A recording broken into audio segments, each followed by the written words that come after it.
Hey everyone, welcome back to The Data Pour. I'm here today at the lovely River's Edge Coffee Company in Ashland, Virginia, and my guest today is Aaron Baker, a data science manager at CapTech. Aaron, Hi. welcome. Thank you. Thank you for being here. Absolutely. All right, right this way. Let's go.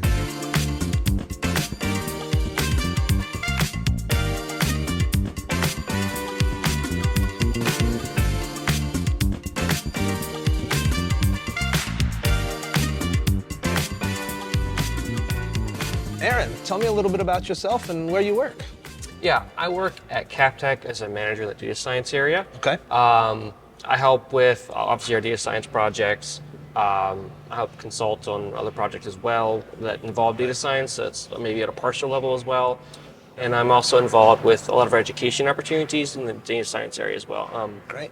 So I'm kind of a leader in that space and obviously do contract work, so I'm a technical leader. Gotcha. And you're also involved with the RVA Data Summit, so I feel like education is just in your blood, right? Yeah. Well, I'm a learner, that's for sure. That's something that's extremely a deep passion for me. I'd never stop learning. It's sort of like breathing for me. It's what I love to do. It's how I relax at night. So, yeah, learning is extremely valuable to me. It's really a part of who I am. So, yeah, being able to help with the Data Summit is something that's really awesome because it kind of just goes along with what I love. I love bringing education and helping people on their pathway, and whether it's inside CapTech or in the Richmond area, helping people learn about things that build their skill sets and make their lives better is something that's very, very central to my mission in life. So I understand, and I'm very appreciative. I was telling you off screen here just before we started, the RVA Data Summit is the event I look forward to most in the year. It's I know it's not the biggest, but I've seen it grow over the years. You guys have been very thoughtful. I think you're always really good at picking the tracks, picking who's going to present. I love the location. It's great catching up with the community. So huge thank you from me. It truly is my favorite event. I can't wait to go to it every year. So yeah. We're really trying hard to make sure it's valuable for people. Yeah. You can get more later, I'm sure, but yeah, we're trying hard to make sure it's valuable to people and make sure that we're expanding our reach and our impact. And so we're really thinking about even moving into the next year, past this year's conference. We're starting to think about that as well. Great. Well, thank you again. We all really appreciate it. So, Aaron, your background is in statistics. Not a huge jump from statistics to data science, but I love hearing about data people's journey. So walk me through how you started from a focus on statistics in school into kind of where you're at now. Yeah, I got into statistics because of a professor that was very influential and persuasive and really loved what he was teaching. And I went in my stats class with him, and I was like, man, I wanted to get into engineering, but just the passion he had for statistics really influenced me to kind of move towards the statistics world. And so I sort of jumped the engineering ship and went into that degree. And I loved learning about data. I love learning about assumptions and how we make conclusions and decisions. Mm-hmm. And it all really leads to business intelligence and bringing value from data. And in that, my mind, data science is basically the same thing, right? Sure. There's a little bit different focus, but beyond that, it's really adding the same kind of values you get from statistics, just slightly different methodologies to some degree, although there's a lot of overlap, as you know. Right. And I came to consulting with data science by the simple fact that my wife's family's in Richmond, and I was looking for to move back home, for my wife's family and my family, which is in Maryland, and CapTech was an open opportunity, and so I was like, hey, let's go do it. Gotcha, great. Well, Richmond is very glad to have you. So, you mentioned consulting. It sounds to me like you love learning for yourself, but also you're not selfish with that. You love educating and teaching. Sounds like consulting is a perfect fit. So, tell me what you love about consulting. Yeah, I love the fact that it really does stretch you and grow you in ways you don't expect. Every contract is different. The environment is different. There are challenges. There are good clients. There are difficult clients. Yep, accurate. And it's always fun getting the opportunity to learn different things. Since I've been at CapTech, I've done a lot of data engineering as well. Right. And I've loved learning about that and growing in that space and becoming a better programmer, more principled, with CI/CD and tester development. Learning about these principles that I didn't learn from my statistics background. Right. They taught me about modeling, which is great, but a lot of modelers are also sloppy coders. Sure. And I can't say that I fully quit that, but I'm a lot better than I was when I first started my journey into the world of data. That's for sure. I think consulting is such a great way for people to grow their careers quickly because you really deal with so much more than you do, I find, in sort of the other side of the desk. You're dealing with multiple challenges at once for different clients. To your point, even challenging clients are very educational. You learn a lot about how businesses work, how people work, and you're kind of forced to quickly learn something new and apply that. So that sounds like a perfect fit for you based on what I've heard so far. Yeah, and to kind of add on to that, you also get a better feel, I think, for like the general marketplace. Yeah. Because, when I had my prior job, which I really did love, I didn't have a good feeling for like really what's going on in the larger space. But when you get to touch different markets,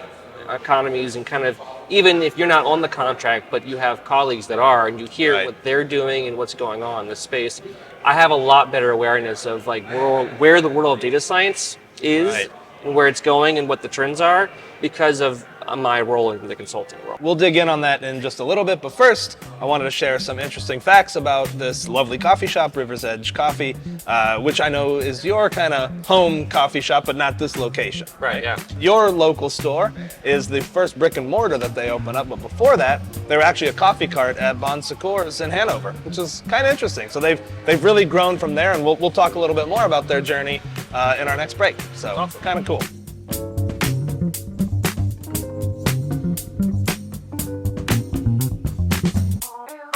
So getting back to some of your background, if you weren't doing technology, what do you think you'd be doing?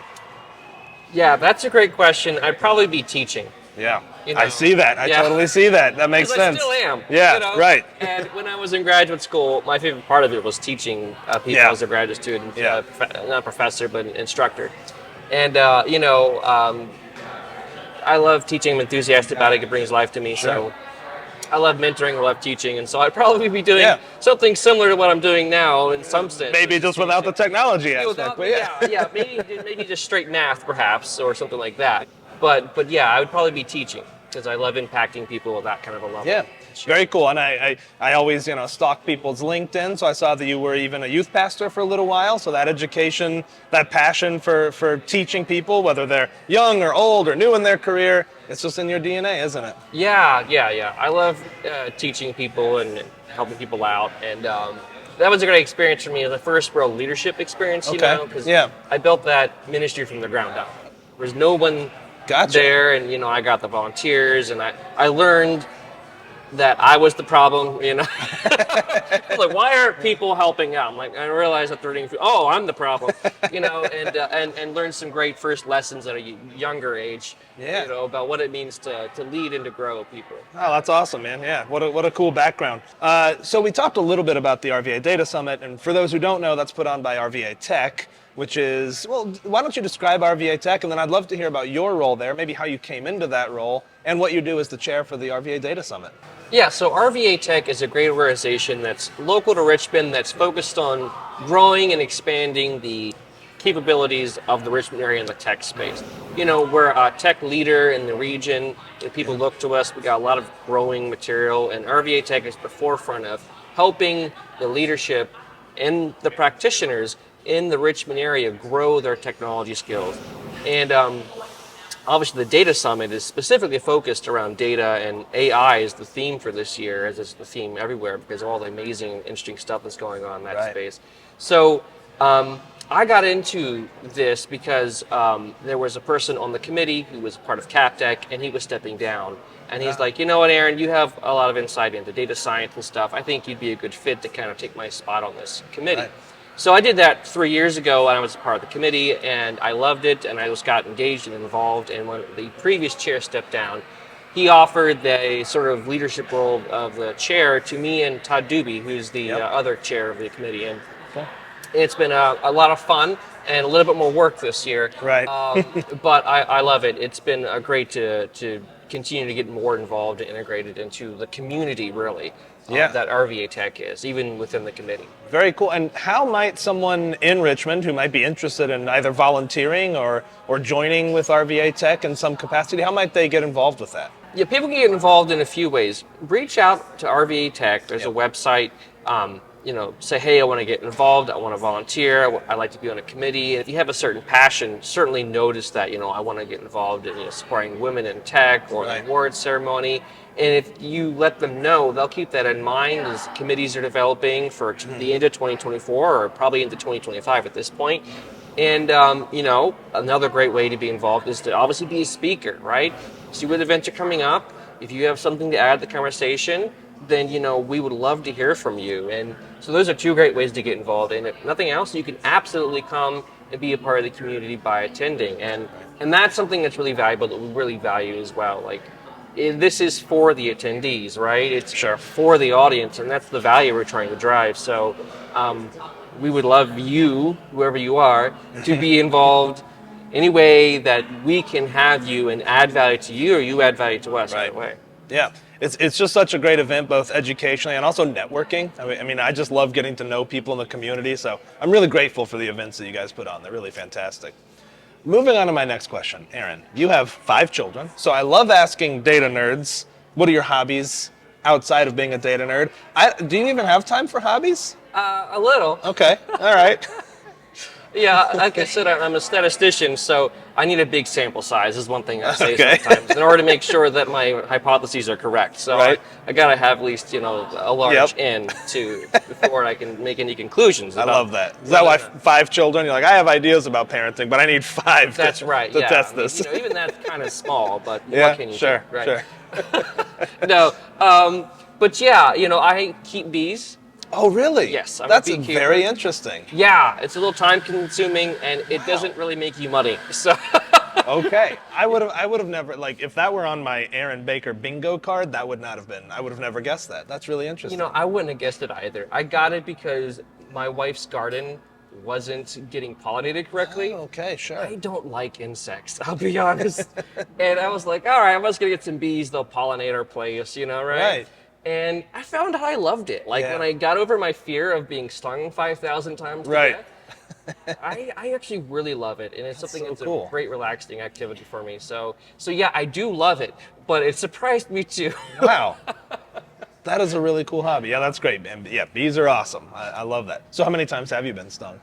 6 or 7 or so, okay. but never much. Yeah. Usually it's been like through a glove because I'm a wimp. I wear the whole suit. Oh, sure. And I would. Yeah, and so it's always been like a light sting. I think the worst one was like one crawled in my sock and got me, and right there, the foot. But that's a sensitive spot. How many hives? Is it just one big hive? How much honey do you produce? Maybe is the better question. Well, that's an interesting question. So right now I have 5 hives, and that's a bit of a story. It's one of those sort of like, if you've heard of chicken math deals. Sure. Yeah. I had a couple of hives, and anyways, it kind of expanded because they have a mind of their own. So they kind of decide when they're going to split. Right. And lo and behold, I had like hives splitting, and I'm like, I guess I'm going to have more hives. Right. I ended up with 5, but only one produced honey last year, and it got pretty good yield, 3.5 gallons. So that's pretty good for a hive. Wow. So next year, if they all survive the winter, I might have like 15 gallons, and I'll send you a pint. I would love that. Yeah, that would be fantastic. Very cool. That's awesome. I love that. Quick break to talk a little more about our gracious hosts here at the River's Edge Coffee Company.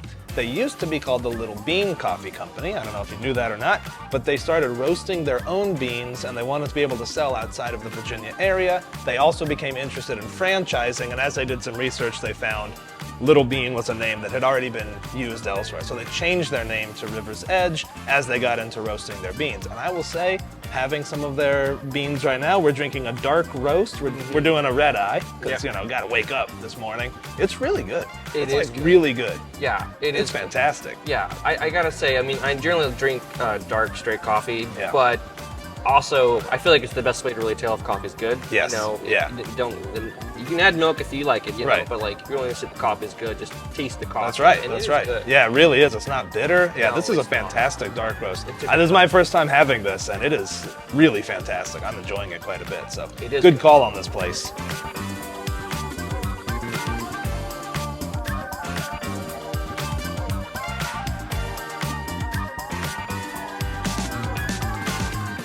Talked a little bit about your background, some of the RVATech community, but in the space of data science and artificial intelligence, what are you most excited about? One thing I'm really excited about is this recent trend where statistical concepts are actually being integrated into the world of neural network. Like there's a model called Deep AR. You may have heard of it. It's under SageMaker. It's an AWS specific patented model they had. Right. But it takes the concepts of what's called an autoregressive model, Okay. and it integrates them into a neural network. And so it's taking statistical concepts of specific forms of models and it's applying them to the world of deep learning to kind of create a best of both worlds situation where you get some probability type stuff, some more statistical type outcomes from them, not wholly but partially, and kind of combining the power of those two together, is something I'm really excited about. And we're seeing that happen not just with Deep AR, but there's other models that are taking a physics constrained approach to neural networks or other things where they're integrating sort of domain specific design into neural networks that can empower them in specific applications. Gotcha. And I think that's going to be sort of maybe one of the up and coming sort of power developments and increase in ability is sort of building domain specific, maybe we'll call them niche perhaps, applications that increase the power of what we have so that you have the ability to learn with less data, for example. Gotcha. That makes sense. That makes sense. Rather than trying to apply some general model to every situation, you're getting these more specified, more specific, likely more trustworthy as a result approaches. Yeah. And so as a statistician, I really appreciate the fact that, the concepts that I really appreciate in the world of time series and spatial and other things are starting to be really integrated into the world of data science proper, if you want to call it, the world of deep learning. Very cool. Yeah, that's awesome. But now let me ask you the other side of that question. What keeps you up at night right now? What has you worried about the about the world of data science and AI? With the world of data science, ChatGPT and Bard are great. There's power in them. They are valuable. There's great data stream value that you should take advantage of there. But with any great new cycle or evolution of technology, there's always a lot of hype.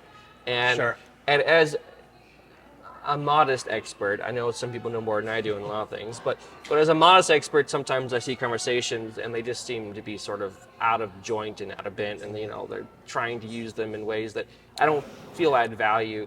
But the hype cycle will end. Right. And the hype cycle wasn't all bad. We'll get to the plateau of productivity eventually. Yeah, the hype cycle isn't all bad. There's going to be there is already some great ideas that have come out of it. There's going to be some terrible ideas come out of it. But that's kind of the making process of technology and moving forward, right? And the ones that are great are going to stick. And the ones that are not valuable, they're going to fall by the wayside or get gobbled up or whatever. Yeah. So, that's the current trend that I see. And I guess you could say does bother me. Sure. Yeah. It's kind of like a doctor seeing people talk about health and they're like, oh no, this will work, and you're like, no. Yeah.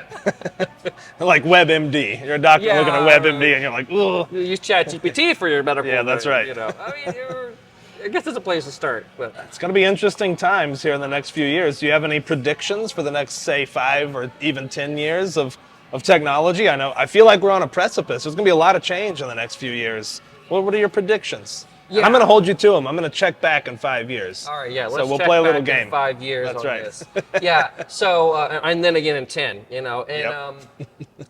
That's a really sort of a long time frame to predict out, as you know, right? Absolutely. Right it's now a hard question. It is, but I already talked about one trend really, which I think is like the integration of like some more classical techniques with some of the more cutting edge techniques to make them more domain specific and driven to solve certain solutions, certain problems. Other trends that we're going to see in the next 2, 3, or 5 to 10 years, I think we're going to see the battle over platforms come to some kind of a conclusion. Yeah. Right? You see Snowflake, and they're trying to build a machine learning platform on top of Snowflake. That's kind of in really beginning stages. Yep. And their argument is, look, you can do your machine learning right on the database layer, and so you don't have to put it anywhere else. And then Databricks has all their suite of tools that are already out there And they're saying, look, you don't need a data lake. We've got Delta Lake now, Sure. right? Yep. And everybody's trying to become the one tool for data science. The one-stop shop.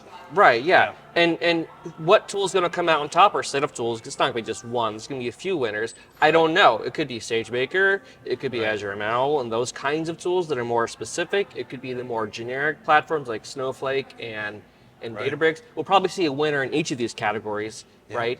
But which one will become sort of the go-to, the standard for excellence in these? We'll figure that out in the next 5 to 10 years, as there's so much heavy investment in building these platforms that accelerate the ability of a company to use machine learning effectively. Right, yeah. It'll be interesting times. We'll see what happens. We'll check back here. Before we get to the final question, just a little bit more information about River's Edge Coffee Company.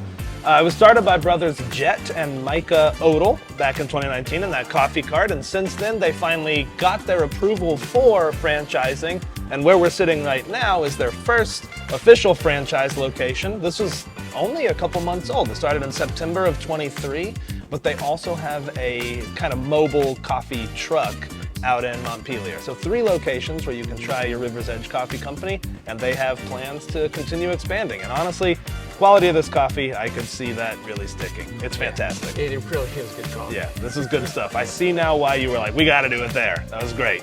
Good stuff.